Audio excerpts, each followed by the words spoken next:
Bonjour à toutes et à tous et bienvenue sur ce tuto consacré à GIMP.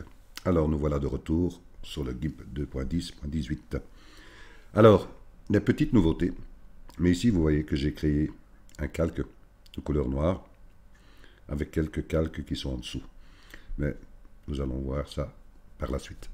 D'abord revenons aux petites nouveautés. Vous voyez ici que si on retrouve ici les petits pictogrammes, les petites fonctions qui se trouvent en dessous de nos calques, il y a une fonction qui a disparu. C'est pas qu'elle a disparu, c'est qu'elle a été remplacée parce qu'elle n'est pas utile pour le moment. Tant qu'elle n'est pas fonctionnelle, mais il ne l'affiche pas. C'était ingénieux de la part de GIMP, des concepteurs. Et ici, le petit pictogramme qui a disparu, c'est le pictogramme ancrable. Et qui a été remplacé par, ici vous voyez, fusionner ce calque avec le premier calque visible. Qu'est-ce que cela permet? Mais vous voyez que, qu'est-ce qu'il y a comme calque visible? Mais j'ai mon calque noir, et ici mon calque que j'ai créé ici avec un rectangle de couleur rouge, vous voyez, qui est ici. Donc, si je clique sur celui-ci, il va me faire quoi? Ben, il m'a fusionné avec le calque visible qui était de couleur rouge. D'accord? Donc je fais un CTRL Z. Alors, ce qui est encore possible, si maintenant je vais afficher celui-là qui est le rose, donc au moment où je vais fermer l'œil du noir, ben, c'est le rose qui va apparaître avec le rouge, puisque j'ai deux calques visibles. Si je reclique dessus, vous voyez ici, il m'affiche fusionner ce calque avec le premier calque visible en dessous. Donc il va fusionner avec le calque rose. Oui, il s'est fusionné, donc je fais CTRL Z. Par contre, vous voyez qu'il y a marqué aussi en dessous CTRL CTRL, fusionner tous les calques visibles dans un seul. Donc, tous les calques visibles, j'ai le calque noir, le calque rose et le calque rouge. Donc, si j'appuie sur la touche CTRL de mon clavier, je reste appuyé et je fais cliquer ici sur fusionner les calques visibles avec la touche CTRL. Il m'ouvre une fenêtre étendue, donc je fais fusion. Donc, il a bien fusionné mon calque noir avec le calque rose et le calque rouge. Donc, je refais CTRL Z. Mais vous me dites, mais oui, mais la fenêtre ancrable. Alors, si maintenant ici, par exemple, de mon calque noir, je fais CTRL C. Je fais copier ce calque. Donc, j'ai fait CTRL C. Et je fais CTRL V, c'est-à-dire coller. CTRL V.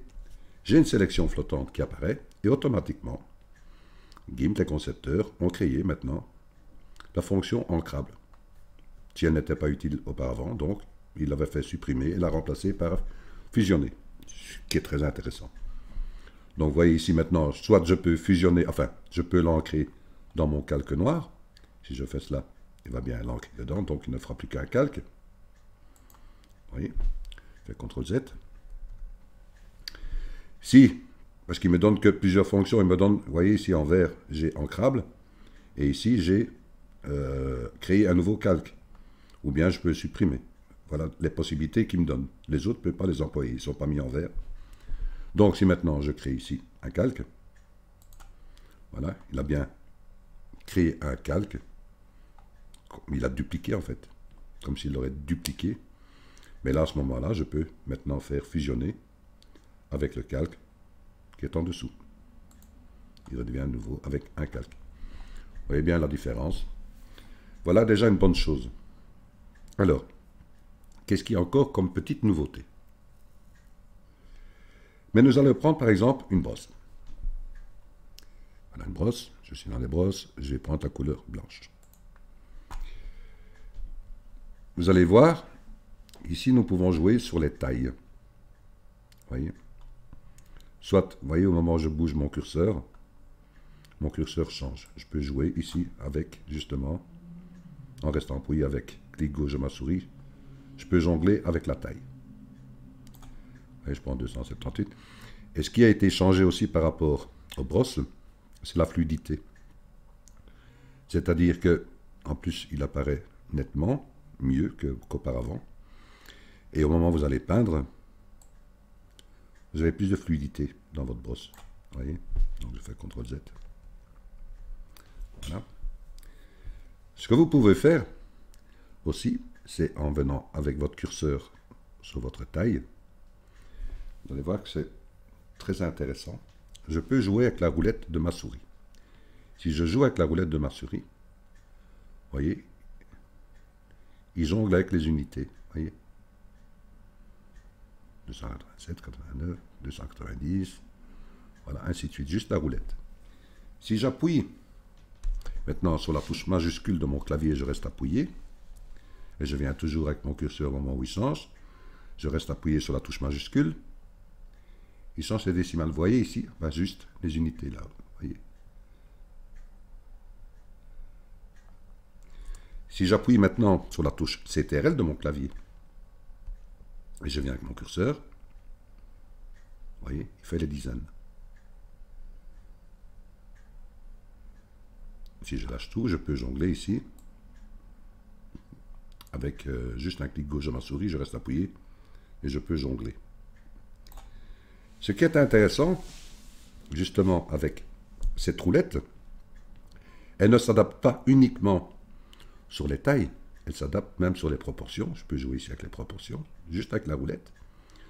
Sur toutes les possibilités où vous avez des fenêtres avec un menu roulant.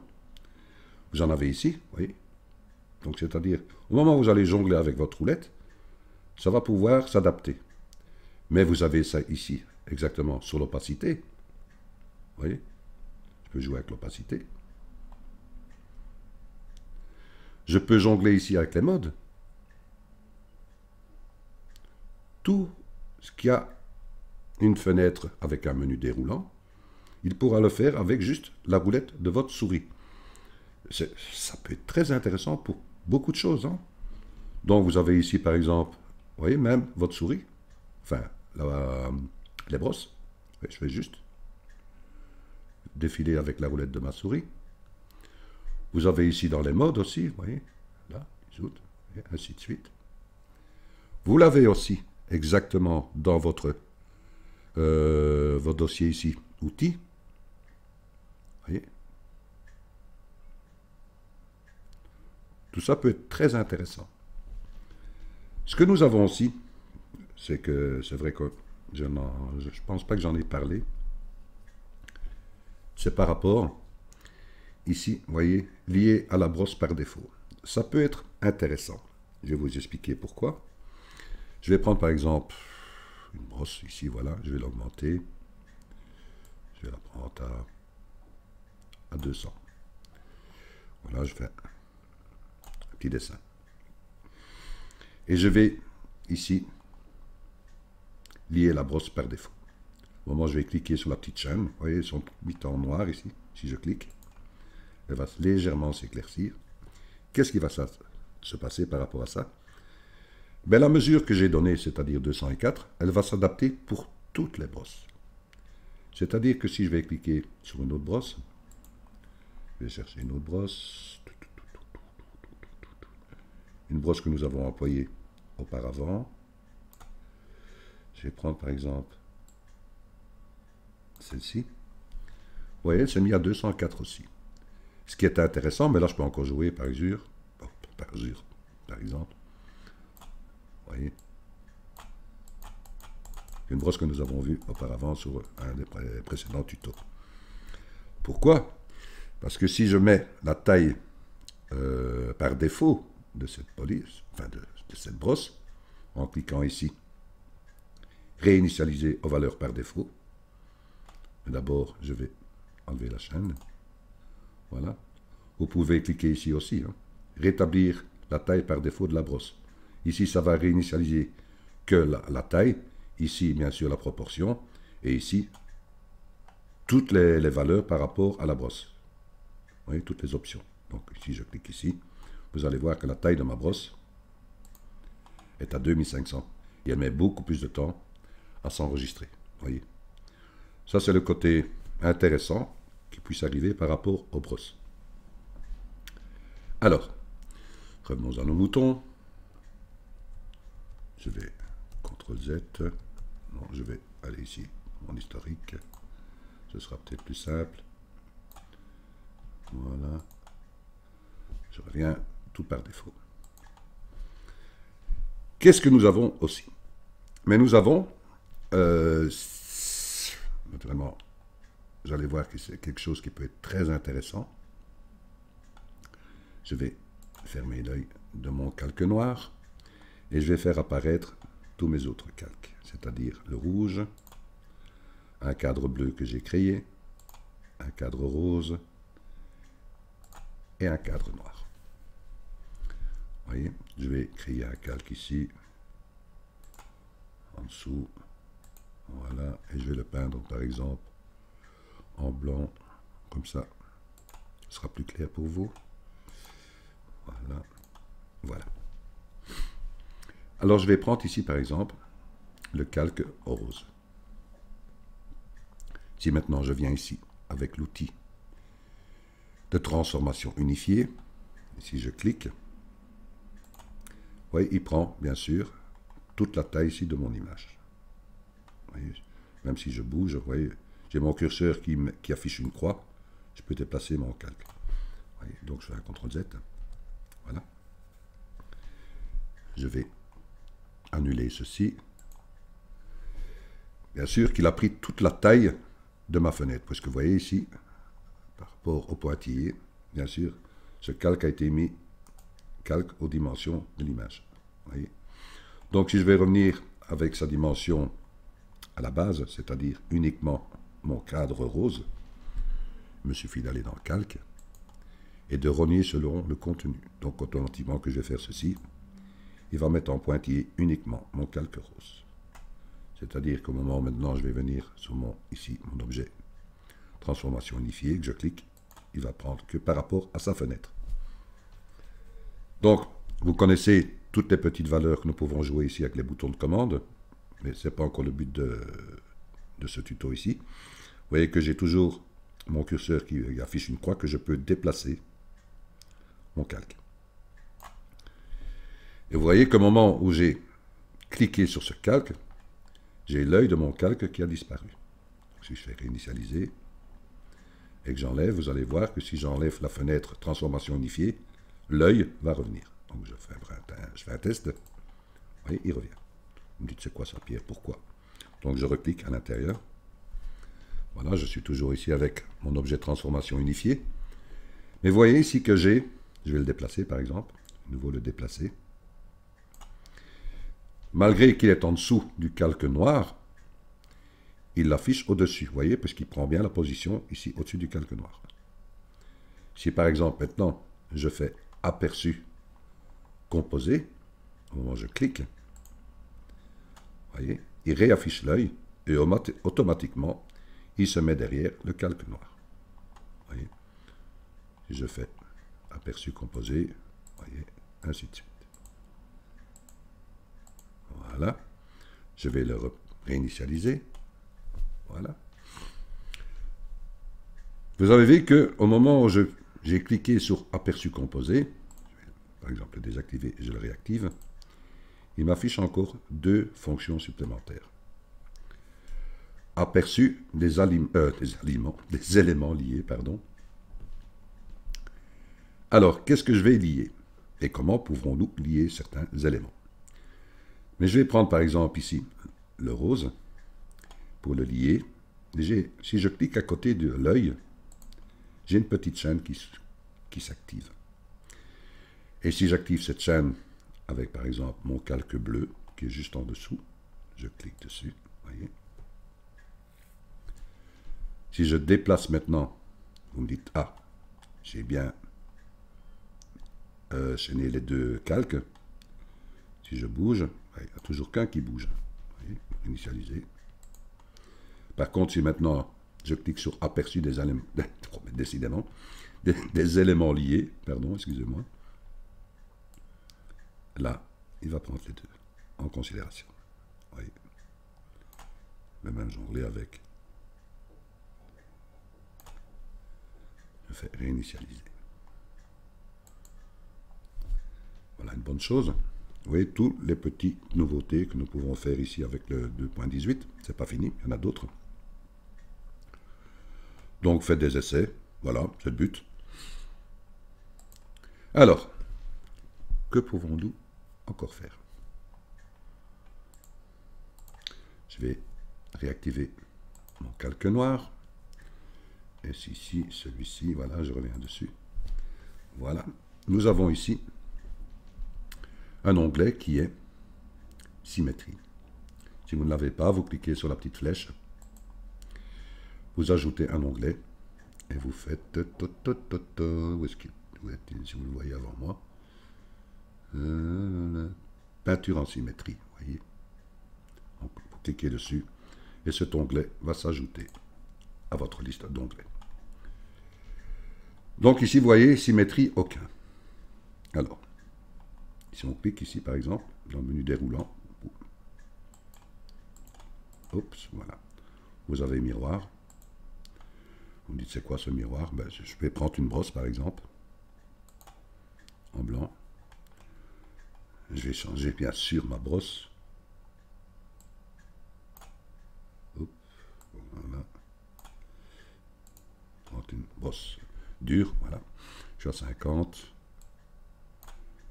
Vous me dites, il n'y a rien qui se passe, Pierre. Ok, faisons des essais.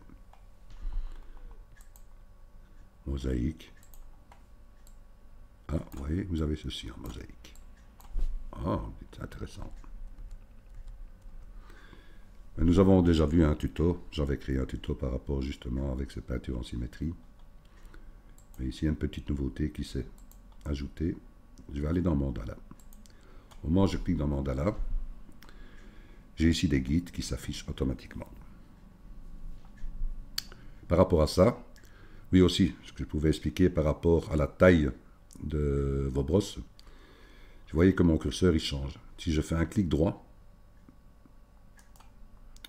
vous voyez, il active ici ma dimension totale qui me permet de donner juste une valeur que je désire. Donc je vais donner une valeur par exemple de 5. J'ai mis une petite taille. Si maintenant je vais par exemple tirer, vous voyez, et que je fais ceci, je fais ça en restant appuyé avec ma souris, hein, vous voyez, on est tout là, on va presque dans des emblèmes que nous avons, enfin que certaines personnes ont connu, c'est pas le but. Hein. Je vous montre ici simplement ce qui s'est passé avec la symétrie. Vous voyez qu'au moment où j'ai tiré ma ligne, j'en ai créé plusieurs, et au moment où j'ai tiré vers la droite, mais tous les autres se sont tirés vers la droite aussi. Donc je vais faire un CTRL-Z. Et vous voyez ici maintenant, il y a une nouvelle fonction qui est venue, c'est oh là là Pierre, oh, mais décidément, kaléidoscope. Mon Dieu, mon Dieu, mon Dieu. Je pense que je vais aller faire une sieste, moi. Alors, si je clique dessus, voilà, et que je refais le même trait, jusque-là, tout fonctionne. Par contre, si je vais maintenant par là, vous voyez, il le ferme, comme une hélice par exemple. Ça, c'est une fonction qui a été rajoutée par rapport ici au GIMP 2.10.18. Donc, je fais un CTRL-Z. Vous allez voir que c'est quelque chose qui peut être très joli et toutes les possibilités que vous pouvez faire avec ce genre de symétrie. Si je vais prendre par exemple une autre couleur, je vais prendre par exemple du jaune. Valider. Si maintenant j'augmente ici, simplement avec cet onglet symétrie, le nombre de points, je vais passer par exemple à 60, et que je tire, vous voyez, parce que là je suis toujours en kaléidoscope, excusez-moi, donc je fais un CTRL-Z, je vais décocher, je vais réessayer.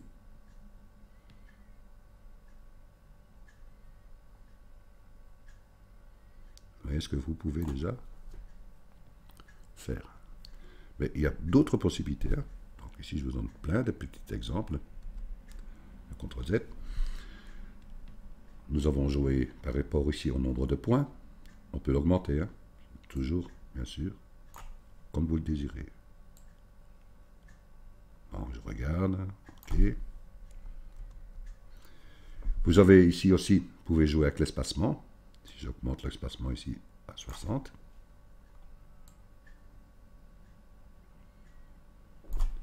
Ok, je fais des tests. J'augmente. Espacement. Oui, on commence à apparaître légèrement les points. Vous avez ici aussi la taille. Vous pouvez par exemple prendre à... Je vais prendre à 30 par exemple. Voilà. Tous les exemples. Hein. Et des points. Vous dites d'accord. Amusez-vous, hein. Donc faites plein d'expériences, vous allez voir, vous allez pouvoir créer de très très belles choses.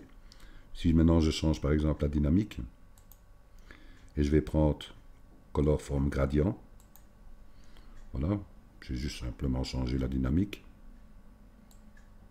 Oui, je me dis tout, ça s'est arrêté. Pourquoi? Allons voir, CTRL Z, option de la dynamique, j'ouvre. Vous voyez ici que j'ai un dégradé du jaune vers le noir, ok. Mais par contre, ici, j'ai la longueur d'estompage. J'ai mis à 100, je vais l'augmenter. Je regarde, je fais un test. Oui, vous avez ceci. Ok, je fais CTRL Z. Je peux commencer de là aussi. Hein. Oui, vous avez ceci. Vous pouvez intervertir les couleurs. Voir ce qui se passe. On fait des tests. Vice versa. Ou ceci. Oui. Amusez-vous. Vous allez voir. Vous allez pouvoir créer de très belles choses. Mais j'avais fait un tuto par rapport à ça. Justement, vous pouvez aller le voir sur la chaîne. CTRL Z. Alors, bien sûr, si maintenant je mets ici, voilà, aucun. Je reviens sur mes calques. Que pouvons-nous encore faire par rapport aux nouveautés? Mais je vais ici fermer les yeux blancs et je vais activer mon calque bleu. Et je vais aller dans réinitialiser les couleurs, voilà. Et je vais prendre ici la fonction outil texte. Voilà. Là, je vais aller chercher une couleur. Couleur noire. Et je vais prendre ici un bleu plus foncé, peut-être un peu plus foncé. Voilà, valider. Et je vais créer mon texte. 3D. J'appuie sur Entrée de mon clavier. Voilà, c'est en dessous. Et je fais transform. Voilà. Ici, je vais le déplacer. Je vais le mettre par exemple en mi. Voilà. Et bien sûr, je vais mettre mon calque aux dimensions de l'image. Sinon, ça ne va pas prendre en considération tout ce que je vais pouvoir faire en 3D. Donc là, je fais un clic droit et je fais calque aux dimensions de l'image. Voilà. Alors, j'ai une nouvelle fonction qui est venue aussi. Si on clique ici dans le menu, enfin, parce que moi, j'ai mis ici les dossiers, hein, dans l'outil de transformation, si je clique à l'intérieur, vous voyez, je viens avec mon curseur, je reste appuyé, j'ai transformation 3D. Donc, je lâche la touche de ma souris sur ici la fonction transformation. Donc, il le prend en considération. Donc, si je clique maintenant ici à l'intérieur, vous voyez, j'ai une petite fenêtre qui s'ouvre. Petite fenêtre, elle s'affiche maintenant ici sur le déplacement. Vous voyez, ça c'est le déplacement. Ici. Si je clique ici maintenant sur la rotation, vous voyez, vous pouvez vraiment faire comme vous voulez. Vous pouvez aller vraiment dans tous les sens. Je réinitialise. Je vais mettre par exemple mon texte comme ceci. Ouais, ça m'a l'air pas mal. Voilà. Je vais transformer. Ouais, je peux peut-être encore le déplacer maintenant en cliquant ici sur l'outil de déplacement.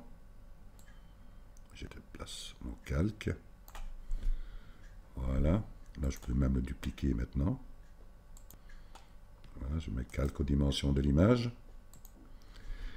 Si je vais maintenant ici dans filtre, et je vais aller dans ombre et lumière, et dans ombre et lumière, et je fais dans ombre longue, et vous avez ceci. Je vais aller dans les couleurs, je vais prendre une couleur plus foncée, voilà. Je fais valider par exemple. Là, je peux jouer avec la longueur de mon ombre. Voyez. Voilà, faites des essais. Je fais valider. Je peux encore aller maintenant, en étant toujours sur mon calque qui a été dupliqué, c'est-à-dire la copie. Je peux aller dans filtre, retourner dans ombre et lumière. Voilà, et je peux faire par exemple ombre portée. Voilà, je peux jouer ici avec l'opacité, si je veux augmenter.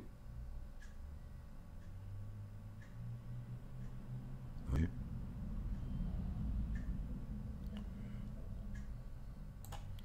Je suis satisfait.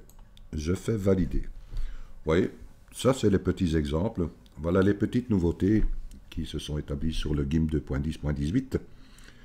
Donc, sur le prochain tuto, nous allons revenir, bien sûr, sur de nouvelles créations. Un grand merci de votre écoute et je vous dis bien sûr à très bientôt pour un nouveau tuto. Merci à vous.